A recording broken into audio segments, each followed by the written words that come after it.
What's going on, everyone? It's Tom from Steel Valley Sportsman. Today we're going to be talking about September scouting. All right. Now, first of all, we don't do a lot of it.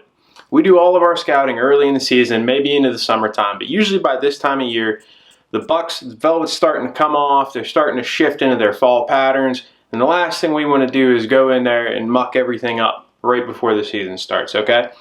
So as far as our scouting goes, we do a lot of observation. We glass from the roads and things like that so that we're not spooking any deer out of there. We don't want to go in there and leave ground scent. We don't want to check a ton of cameras. We're not hanging stands, you know.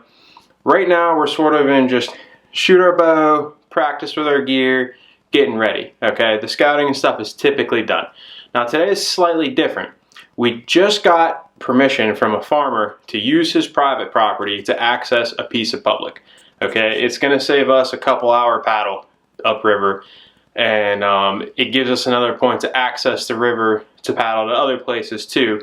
So realistically, this is a great situation for us. It's going to save us a ton of time. It's going to make getting deer out much easier.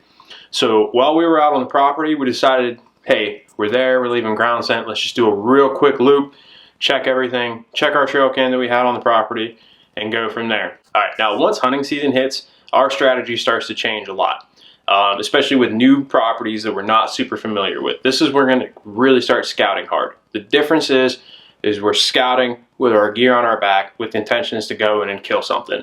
All right, so we very, very rarely will go in and scout and look for all this sign with the intention to come back later. Usually when we find hot sign, we hunt hot sign.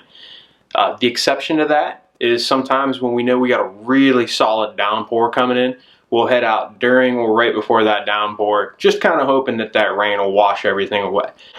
All right, so here's that scouting footage from our trip. Don't forget, check us out on Instagram and Facebook and hit that subscribe button. If you guys have any questions or comments, leave them below. Thanks, guys.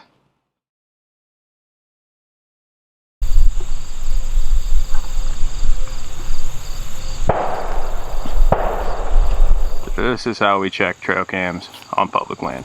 Try not to fall in there. Make sure you take everything out of your pocket too.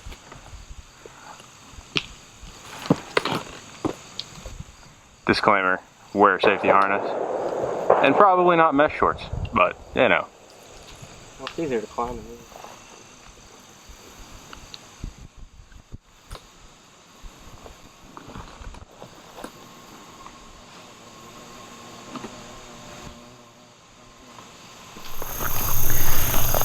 And that is a fresh scrape. Fresh rubs, fresh roots. Looking branch on an oak tree. Surrounded by apples. We got rubs, apples everywhere, and that is corn. And it's public land. And it's public land. We're definitely gonna kill deer here. Or at least have an opportunity. Number 4. Another scrape under the same oak tree, clustered up. Right on a field edge, that worries me. We might be secluded enough. All right, so we're leaving a piece of public right now, and we got permission from a landowner to access it, which is nice because we had to paddle 3 miles upriver to get here before. Yeah, it wasn't fun. Yeah, it wasn't fun at all. But we hung a trail cam here about a month and a half ago, and we've been glancing at it. We got some good daylight deer activity, some buck pictures, stuff like that. We found 4 scrapes? Yeah, 4 or 5. 4 or 5 scrapes. We found a ton of apples. We found acorns dropping, and there's not a lot of acorns dropping this year. Fresh rubs. Fresh rubs. There's a cornfield like right there. They were driving out right now. Fresh rubs all over the place. So there's buck sign. We don't know if there's a buck that we necessarily want to kill here, but we're gonna try. We still gotta look through pictures too, but Still gotta go through pictures. The wild card is always hunting pressure. there is a lot of pressure, it seems like, around here. But Yeah, there's a lot of pressure. And realistically, if we need to, we can still paddle up the river to slip in on them. If these deer are just popping up, playing whack-a-mole, only coming out when they know no one's here, we can slide up the river, kill one that way. And at least we got a good way to get them out. Oh yeah, that's the killer about this access. Yeah. So if we do kill one, even if we paddle up, we can paddle back, hit the truck, drive up, and pull them out the conventional way, which will save us a ton of headache. So yeah, it's pretty open out here. There's some CRP right in the middle of it, which I'm usually not big on hunting open in pressured areas, but it's far enough off the road that I think we might be all right. A lot of apple trees. A lot of apple trees. They're loaded up this year pretty good. Yeah. We scouted this whole piece, at least from the 3 miles we paddled, we scouted.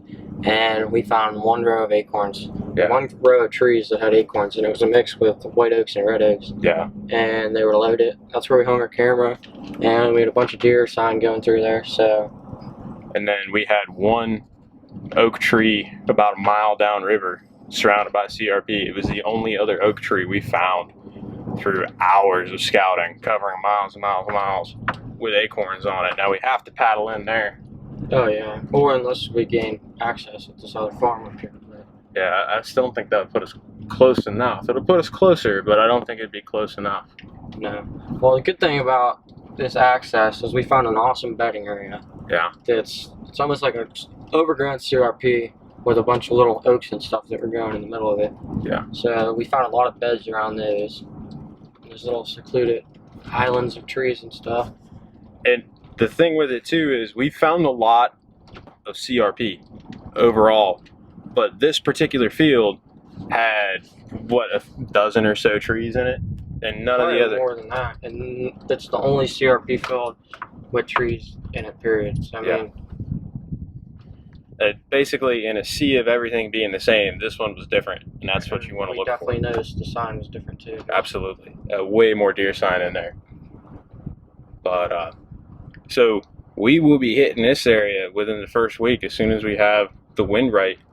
Pretty much anything from north to northwest wind will be good. Yeah, and we can maybe even squeak in on a southwest or a dead south wind, but it'd really limit. Me and him wouldn't be able to spread out as much and hunt. We'd have to kind of pile up on top of each other. Yeah, or just hunt from the same tree and film each other. Yeah, so ideally we get anything from the west to northwest. We can make a southwest work. If it's a south wind, you're gonna see us flip a coin to see who's hunting that night, who's filming. Yep. Yeah, so stay tuned.